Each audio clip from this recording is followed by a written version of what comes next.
Hello and welcome to another episode of Painting Happy Little Minis. I'm your host, Dave Taylor, and playing the part of the bald, bearded, tattooed man is Brien Dulaney. Hello. Of Angry Monkey Gaming. So, thanks for joining us, Brien. Thank you for having me. Yep, we've got Brien in today because Rick and Johnny are out at Gamma. If you're obviously now on the Game Trade Media Facebook page. Check out some of the other videos they've been filming, some of the streams they've been doing, all the publishers they've been talking to. Loads of great stuff that they've been seeing there. It's definitely cool. There was a huge amount of information from Games Workshop yesterday. There was. They brought back a couple games and some new guys for Shadespire. Yep, new stuff for Shadespire and for previews of the Vansar for Necromunda, which will be cool. I think coming up, we're going to be painting either some Necromunda or some Shadespire on the show, which is quite cool. But today we are continuing our run on Star Wars Legion, just as we did on Tuesday when we made this cool, crazy little hut for there we go. That's my problem with the cameras.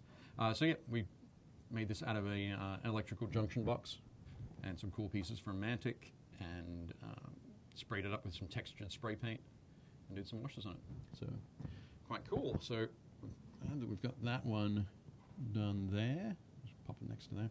Today we're going to be talking about some more terrain. We're going to be doing laser cut MDF. MDF stands for medium density fiberboard, which is essentially glue and sawdust pressed together into thin sheets. Right. Which is great. So there are quite a few different companies that do sort of laser cut MDF terrain in a variety of different shapes and sizes and genres. Foreground, one Warsenal, or another one, Ironheart Artisans. There's a huge list of them. But today we're going to be talking about some different bits and pieces that we can use for Star Wars Legion. I brought in a couple of pieces from home. I have these already, so let me run to that print cam again. So I think this piece is from Green Stuff Industries. These are two ping pong balls, which are nestled sort of neatly in a little bit of laser cut MDF, which are cool. Make a great sort of tanks for storage tanks for fuel or gas or something like that. So I'll put that to the side. This next one is a stack of crates from Warsenal, who are out of Florida. They do this for Dark Age, is the game that they make these for. But again, each of these pieces, each of these crates, started its life as a flat sheet of MDF. With all the pieces laser cut, and then assemble them and paint them up. So laser cut MDF can give you you can do a lot of different things with it. When most people sort of start out and just thinking, okay, it's going to be a box, like a rectangular box, because that's easy to cut and to assemble. What we find is as designers become familiar with and comfortable with their with the material they're using, the MDF, and the fact that it's flat, they can start to create other shapes and other designs, trick the eye into giving things a lot more depth. So Brien is holding here a couple of the, what are those? Those are the Vanguard, here we go, Rapid Vanguard pillboxes from Death Ray Designs. So Death Ray Designs, Austin was kind enough to send us some MDF terrain. So you can see there the sort of the unpainted material. And the different layers that help create the effects to make it more 3D and give you depth to it. So definitely cool. There, we haven't textured this one. I wanted this one to be a little bit more like I guess a prefab drop-in pillbox. Yeah, something mass-produced. That you could use. I think Death Ray Designs also does some like some satellite dishes, radio antenna kind of things that would look great sitting on top of these. But yeah, we've gone for a similar color scheme to the way we painted the ATST. Figured it'd be a nice imperial looking. They do everything in gray. Colors. Everything in gray. Yeah. They're not particularly imaginative. No, not at all. need a little color. So we've got those. While Brian's doing some painting on that, I'm going to assemble another one. So I have one here. Oh, there we go. You can see all the bits and pieces. All of these pieces here punch out from the sprue to make the pillbox. Once we've finished with the pillbox, I'm going to move on to the these here. Actually, I'll hold these under the close cam as well. So these here are some of their Rapid Vanguard Tesla spikes, which are quite cool. They'd be awesome for different objectives. You can imagine these sitting in a power relay station or down a corridor in a spaceship. Yeah, spaceship interior, that sort of thing. You can imagine somebody putting both their hands on there to open the door. But yeah, lots of cool possibilities with these as well. So that's two. This is what it looks like. Well, that final looks like unprimed. So you can see the way that the different ways that the MDF has been put together to create those shapes. And there are another 3 of those Tesla spikes sitting on there. So if we get time after I finish assembling the pillbox, we'll put one of these together, and we'll be good to go there. So let's have a quick look at the chat and see who's in here.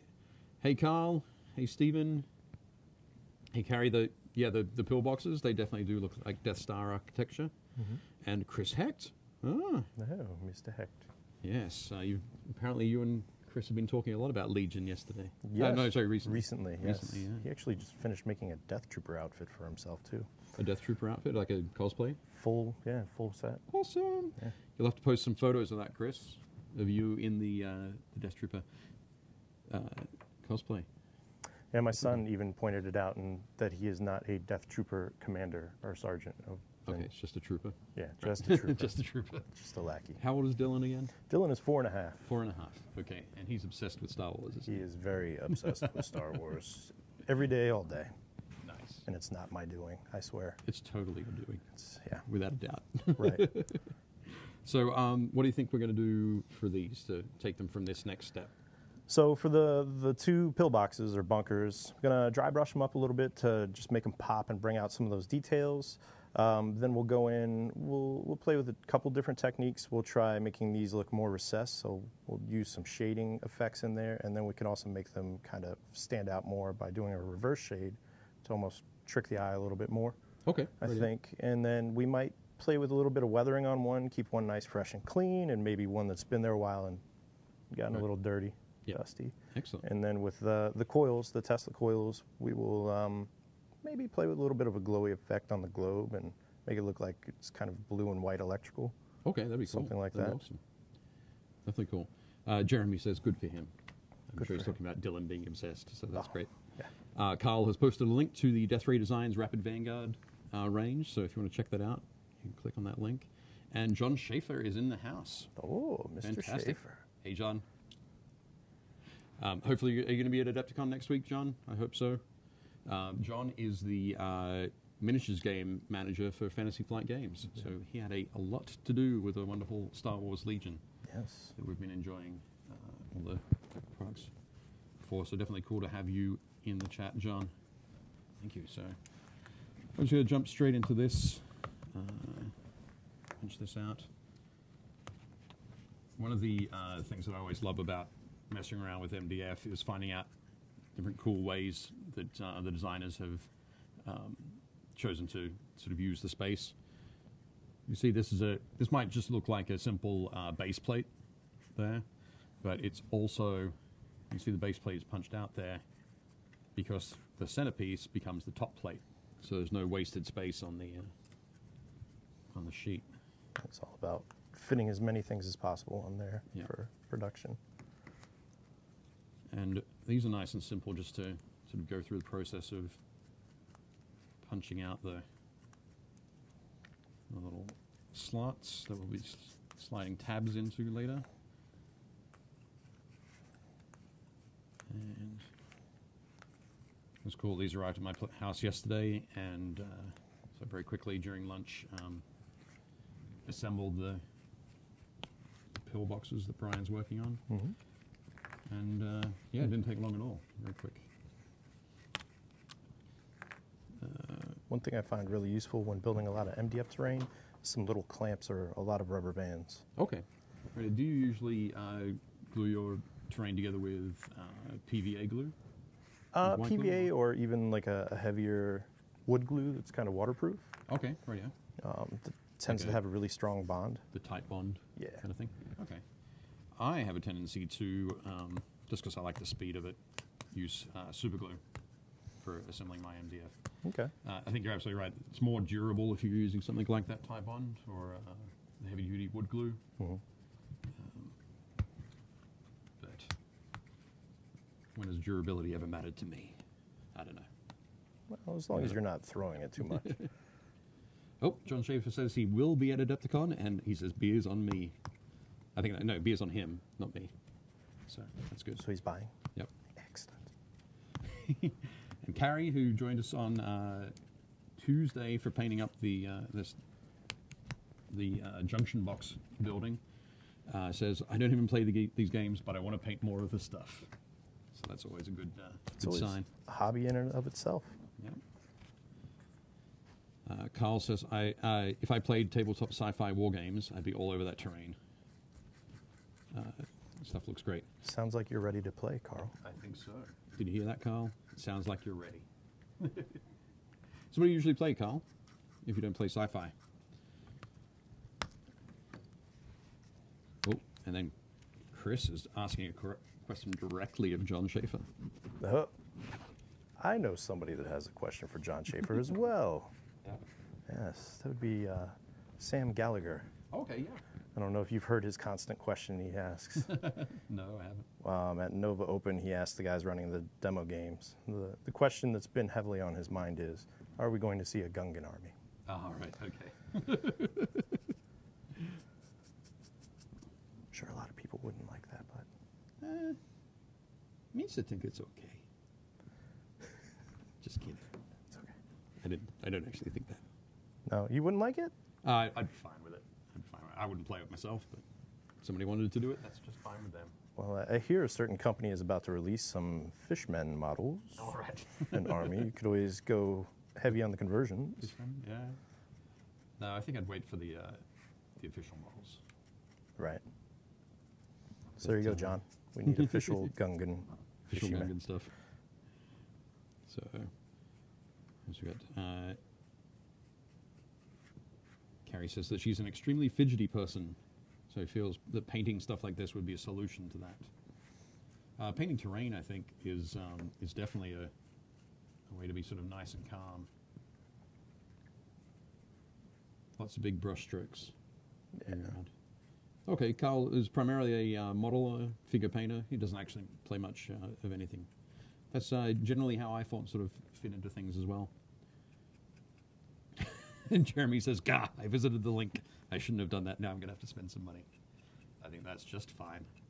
Well, even being primarily a miniature painter and modeler, you can do some nice dioramas with these things. Right after John Schaefer says, John Schaefer says he's on it. Excellent. I'm assuming that means Gungan Army on the way. Oh. I want to do Gungan voices, but I can't. I just can't bring myself to do it. Yeah, that's okay. Roger, Roger. We'll do a droid army. Glenn says, "Please no a Gungan Army. It's a no good idea." Oh, no, Jaja. Okie day. There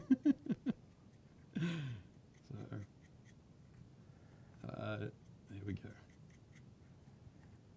All right, so I'm just doing a light dry brush to bring out some of these edges on this. Just make it pop a little more. I don't know if you can really see how much it's changing it on there. But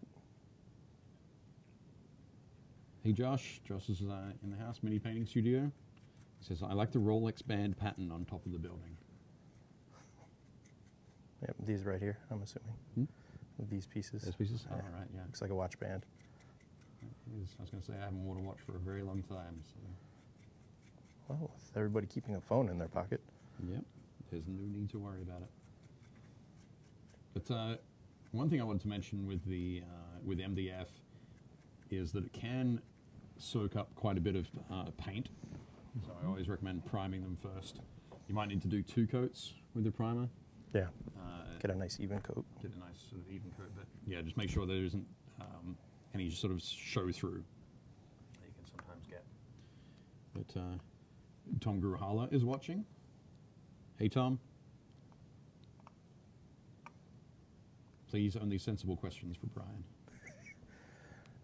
Let's just poke the bear. How much oil do you use in your beard or hair? Becky's watching. Hey, Becky. What was that? What was that chuckle for, Leona? Talking about beard and bald grooming tips. Right. So, what beard oil do you use, Brian? 2-Bits Man. Okay. Carl says, I've heard that using filler primer helps. I can't find where to buy such stuff. For my beard? Hmm? Joking. I have also heard the same thing, Carl, and I've never purchased it myself. Probably like car body primer would be sort of a place to start. I almost wonder if the primer that you used on your junction box, the plastic bonding, would maybe make a difference. Possibly. It's got good coverage. Yeah, it has. So that could possibly do it in one coat. Could always do a test. Carrie says, here's a question. Do you prefer painting actual mini characters or terrain? That's a good question. I'm going to say painting miniatures. Painting miniatures for me as well. Yeah, I've painted a lot more miniatures than I have terrain, but... Why? I don't know. There's one of the things I like about painting miniatures that are in the sort of the 22 to 30 millimeter sort of scale is they have faces and they have expressions and characteristics and personality. Yeah. So being able to bring that out of a miniature is really cool. Terrain doesn't really have that, or it's tough to try to bring that out a lot in terrain. But also, once you paint a table's worth of terrain for a particular game system, you could sort of stop there, but you might end up painting 2 or 3 or 4 armies to play with it. So use on the same terrain. Yeah. Yeah. I did in our previous life together. Yep. I did learn to respect good terrain more when I was there.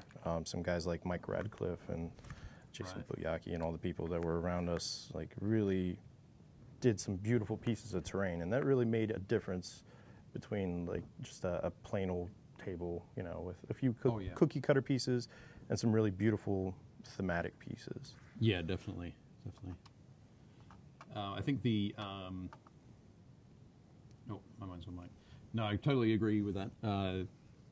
Great terrain can really it really sets the mood, sets the tone. Right.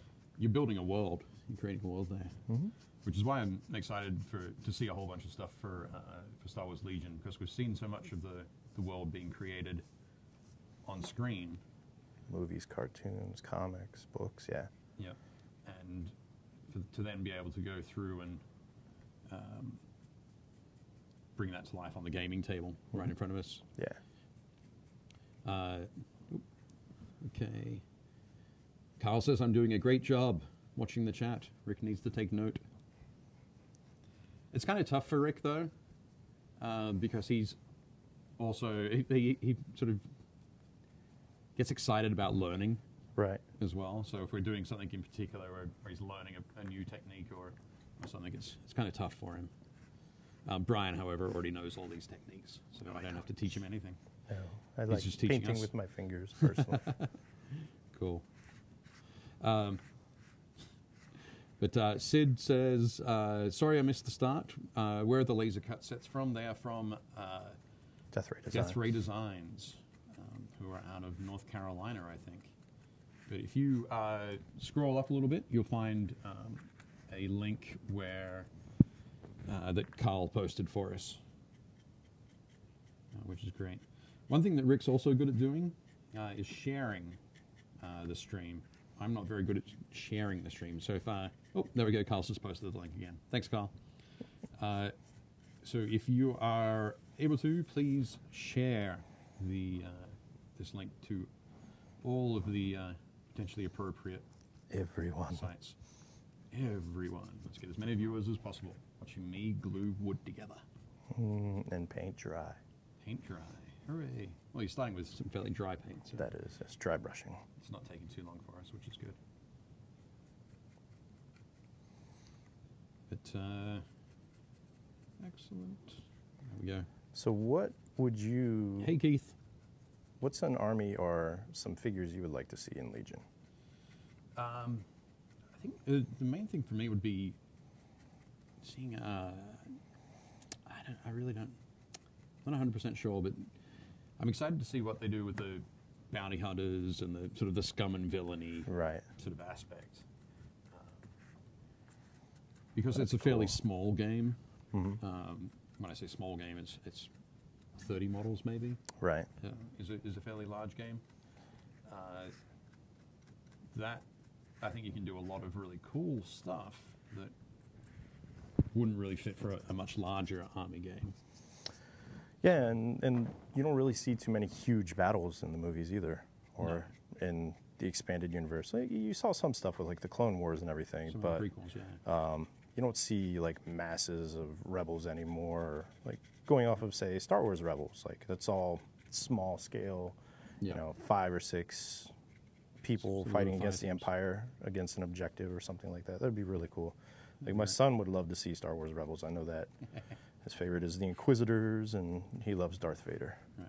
And Yeah. then like Well, a who doesn't? Mandalorian army would be cool too. Yeah, that would be neat. I think. Hey Keith, what do you use to seal the MDF? Keith asks. Basically, we just use a primer for the ones that Brian's working on here. I used. I used Citadel Chaos Black spray. I gave it 2 coats of that, and then basically hit it with a. What did I use, Leona? I'm blanking. Army Painter. Army Painter spray. Matte varnish or The Uniform Grey. okay. Uniform Grey. So once we're finished, to seal it at the end, we'll probably just use a spray varnish, something like the Citadel Munitorium varnish is probably the one we'll go for.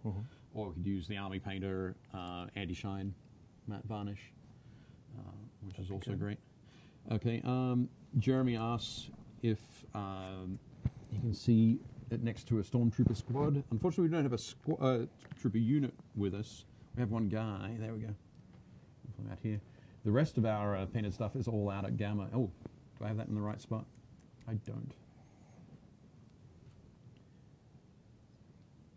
There we go. Just popping there for the moment. Yeah, the rest of everything that we've painted is all out at Gamma, which is cool.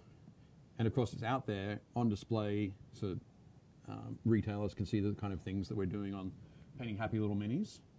And also, if you want to win all of the stuff that we've been painting over the last month, you can head to the Game Trade Media Facebook page, which you're already on. So once you finish watching this stream, head to the pinned post at the top and check that out. They'll give you all the instructions for how you could enter the competition.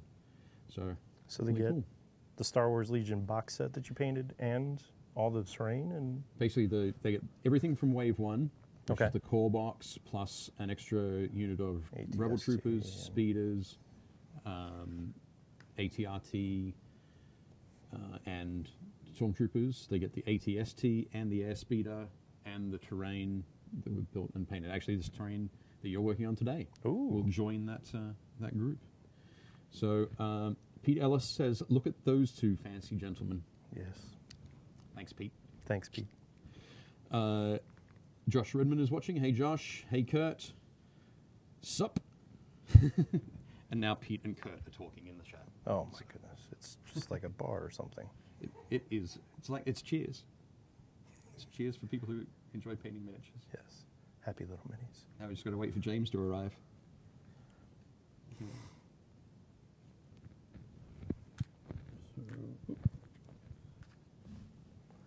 So that's going together real quick. Yeah, yeah. It's basically there's quite a few sort of sub-assemblies. May I have my bunker back, Oh, please? you certainly may. There we go. Thank you. Back there. Oh, and one. Well, That one. that's just putting some, darkening up the blast doors in Okay. the top entrance. I'll put the Rebel Trooper next to it. There you go. So there he is, about to plant a weapon. So, yeah, Brian's just laying down some color, a darker gray there in the recesses, and then I'll come back and do some highlighting, which is neat. I'm going to move that out of the way. I'll move these out of the way too.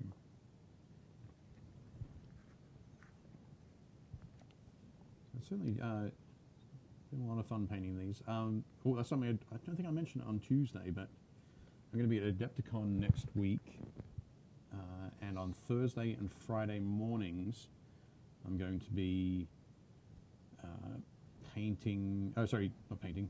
Helping people assemble their kits For their Legion? core sets for Legion. They've got a bunch of Legion sort of gaming events on the Thursday and Friday. That's And the release of Legion that day, right? it is the release of Legion that day, yep. Yeah. So, yeah, so people won't have had their stuff before, but they have some gaming events in the afternoon. Mm-hmm. So it's basically going to be sitting down, and we've got a couple of hours to get everybody's stuff assembled, That'll be cool. which will be really awesome.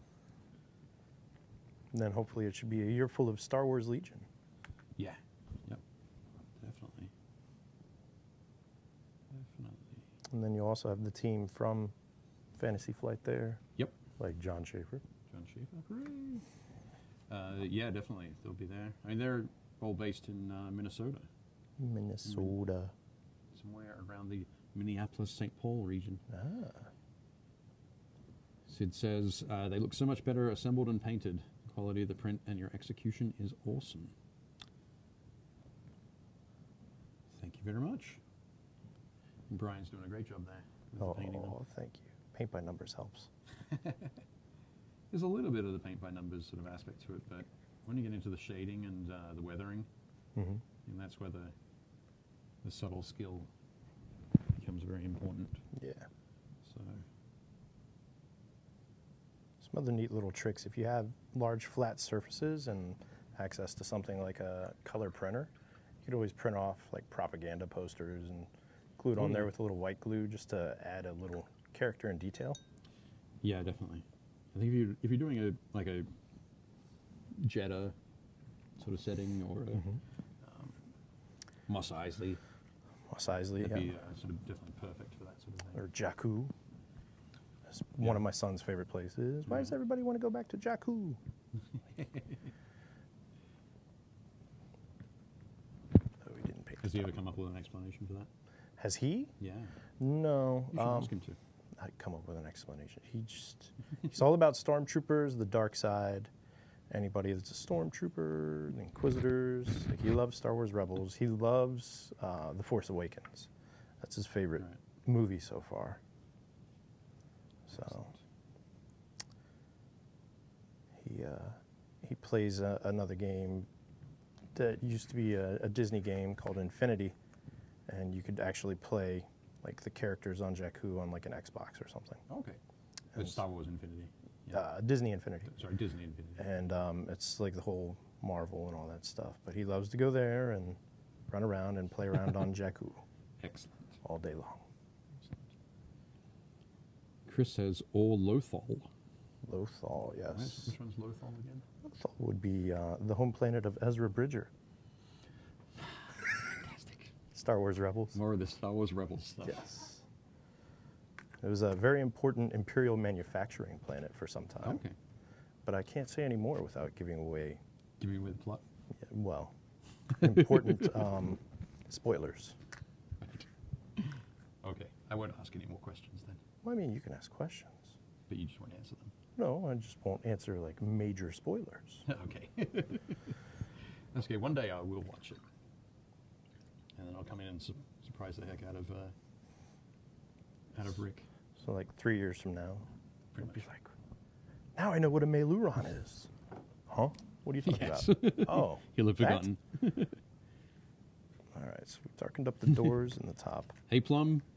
Welcome. Yep, we're working on, we're not painting any minis today. We're working on some more terrain, but today we're assembling laser cut MDF terrain. I mentioned at the start of the show, there are a lot of different companies that do it. We're working on, Pete says, no spoilers, I will cut you, Brian. Yeah, he's a little behind. But yeah, we're working on some laser cut MDF terrain from Death Ray Designs. They were kind enough to send us some cool pieces. This is some of their sort of generic sci-fi terrain, which really you can end up using in a lot of different games.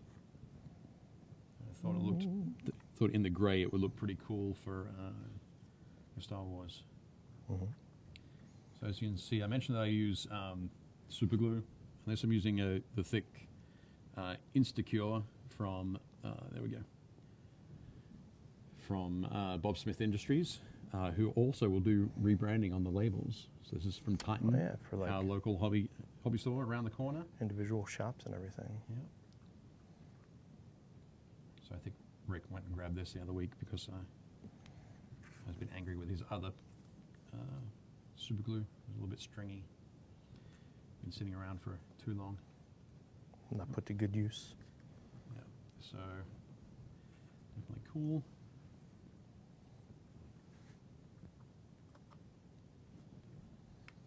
One of the cool things I like about these buildings, the pillboxes, is that there's a lot of things that sort of lock everything in together. So if you didn't have the buttresses in there, structurally it would be a little bit weak. I guess it's like a real building. What could be like a real building. But make sure I get this right way around. Drop this. We're good. Sorry, we're fine. Everything's fine. Everything's cool. We're all good. How are you?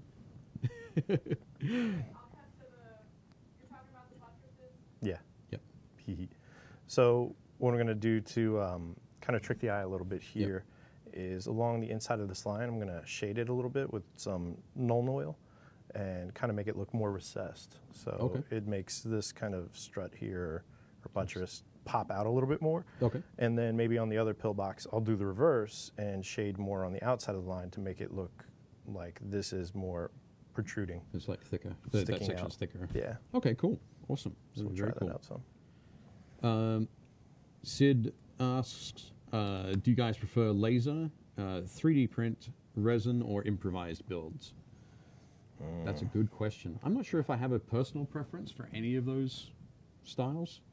I think they all have their place. It depends on what it is for me. Yeah. I find resin holds a lot more sharp details, so if it's something really, really busy, I would like a resin cast. Yep. Or even a resin print. That's a big thing now with like actually 3D printing with resin as opposed to a filament. Yep. 3D printing has come a long way. Like there's some really nice 3D printed pieces. You had like almost like a big turbine or power core the other day. Yep. Scratch build, you could really get really creative with those now too. So I mean, there's a million things. Yeah. I think it's nice that I guess back when I started wargaming, you could either go with stuff from terrain sets, or really you had to scratch build yourself. So it's nice that there are a lot of options now. I'm not sure, as I said, I'm not sure if I have a preference for them, one over the other, but I think each has its place. Mm-hmm. I have painted some of the resin buildings from Tabletop World, Oh. who are out of Europe, Central Europe, I think. Mm-hmm. They do mainly medieval fantasy. Yeah, mainly sort of medieval fantasy style buildings, and they are incredibly detailed. They're so beautiful. Ah! I just should have waited a little bit longer for the glue to dry. You're a little bit rough. Gosh. Oh dear. Okay, so just while we fix that. So we have a bombed out bunker as well that the rebels have blown up. Yep, I was too busy talking about other stuff. But yeah, so the resin's pretty cool. John Schaefer asks, what do you guys like to use for priming MDF? It often soaks up the primer and leaves a papery finish. He says, I've heard primer for plastic works well. Oh, look at that. That's funny. So, yeah, we were just chatting about that. I think earlier in the stream. it sounds like it would be a thing to try, like the stuff that bonds to plastic primer, I guess. Yeah, that seems like Which it is would what I work used well. on the junction box building that we did the other day. So, as I get this back in place and chuckle heartily to myself. Oh. Move on. Could be battle damaged. Josh Mini Painting Studio says you can mix Mod Podge with black paint or any color to prime the terrain and it seals the wood. Mod That's a good idea. What is Mod Podge? Mod Podge is like a... I thought it was just a term. No, it's a... yeah, I Brand. think it's kind of more like a term, I think, but... it's a brand? Okay, Mod Podge is a brand. There we go. Okay, so Leona's not 100% sure either. So is it a brand, Josh? Take Or is it Google. a I'm pretty style sure of... it's the style of glue. crafting? It's Well- glue, but it's a brand. Right. Oh. So yeah, basically a glue and paint mixed together. He's going to give you a good response there. Okay. Haha. Let's see if I have defeated you, building. But yeah, we haven't tried the bonds to plastic primer yet, John. Actually, John Schaefer is one of the guys that gave me or shared a lot of his experience with painting terrain with me back when I used to work with him. And John is one of the sort of the best guys I know for creating terrain very quickly or painting terrain very quickly and doing it, almost all of it with rattle cans. Really? Yep, doing like 95% of the work with rattle cans. Layering different colors, adding in greens and browns and purples and that sort of thing, under grays and metallic colors. So, yeah, definitely a great guy who knows what he's talking about. Yeah. Okay, almost ready to move away the Star Wars Legion box. I just need to let the glue dry. Don't touch it. Don't touch it. Okay, are we ready? Don't fidget. And there we go, as if nothing ever happened. Nothing to see here. Move You along. see it completely. So we've got that. So that's looking good. Okay, let that dry. I'll put that to the side. Oh, one thing I was going to show. Included in the box that the guys at Death Ray Design sent us. They also included the town of New Gallows outhouse.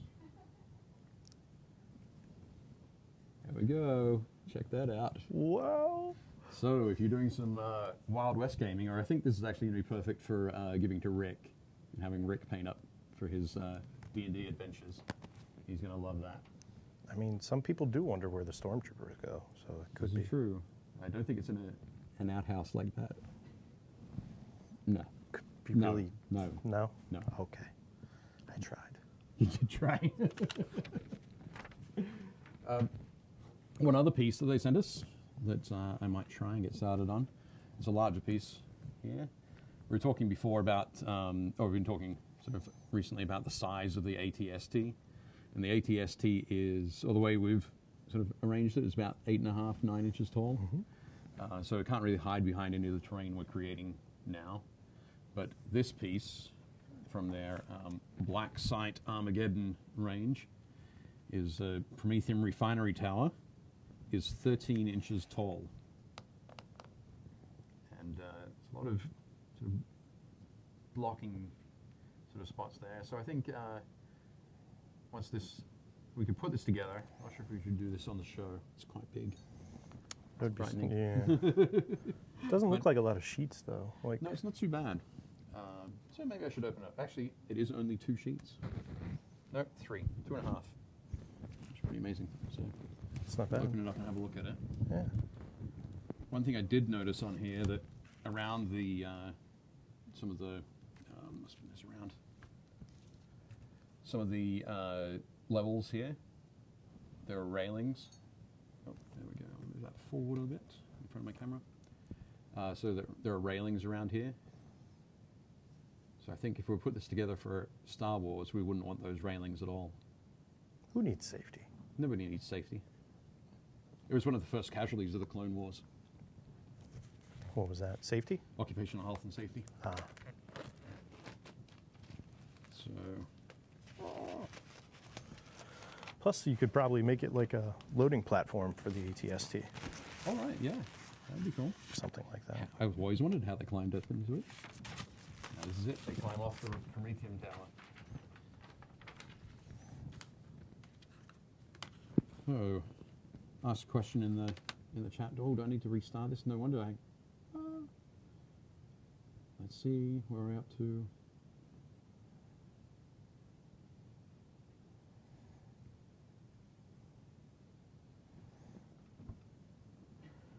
Ah, there we go. No, I think I'm missing some of the chat. Uh-oh. But the question I was going to ask is, what's the largest piece of terrain that anybody in the chat's worked on? My house. Your house? Largest piece of miniature wargaming terrain. Still technically my house? That's used to house all of your Okay. miniature wargaming terrain. So it doesn't quite work. All right, fair enough. Yeah. So we'll just check. Are we still streaming, Leona? Yes. Oh. And something has happened with the chat.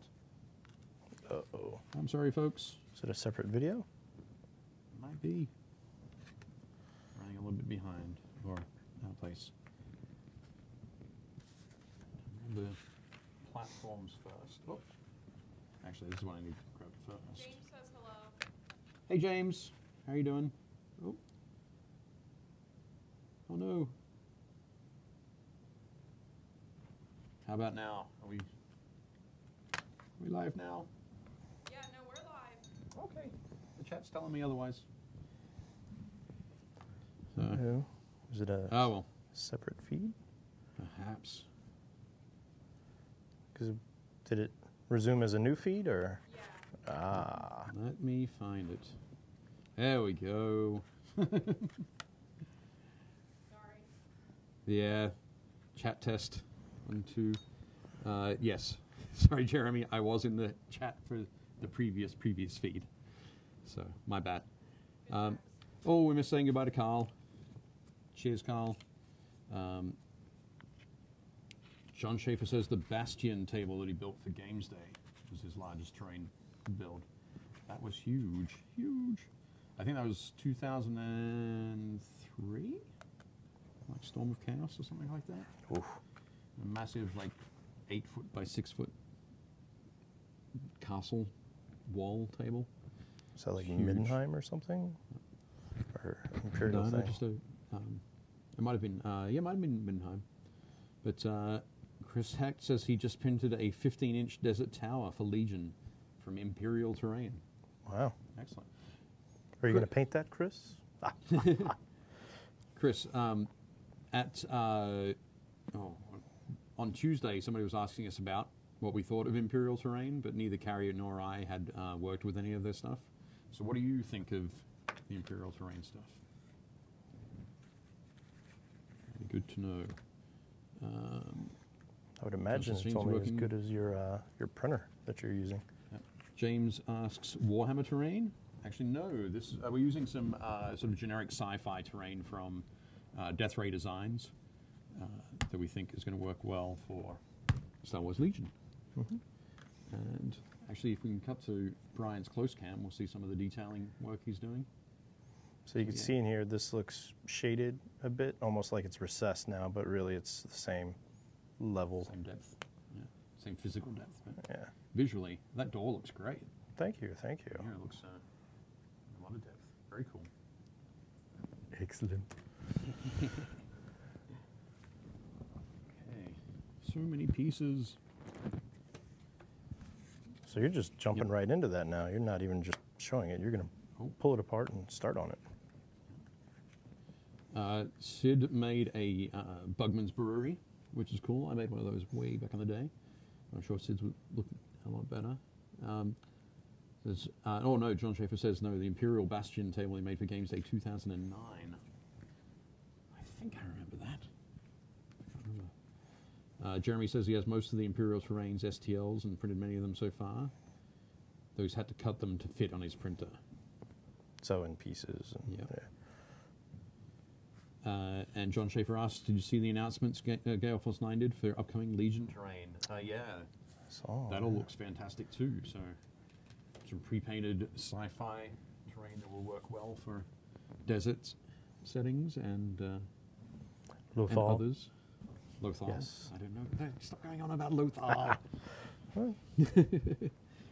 Chris says, Imperial Terrain STLs are fantastic. They are really sharp models. I've already printed about 3 tables worth.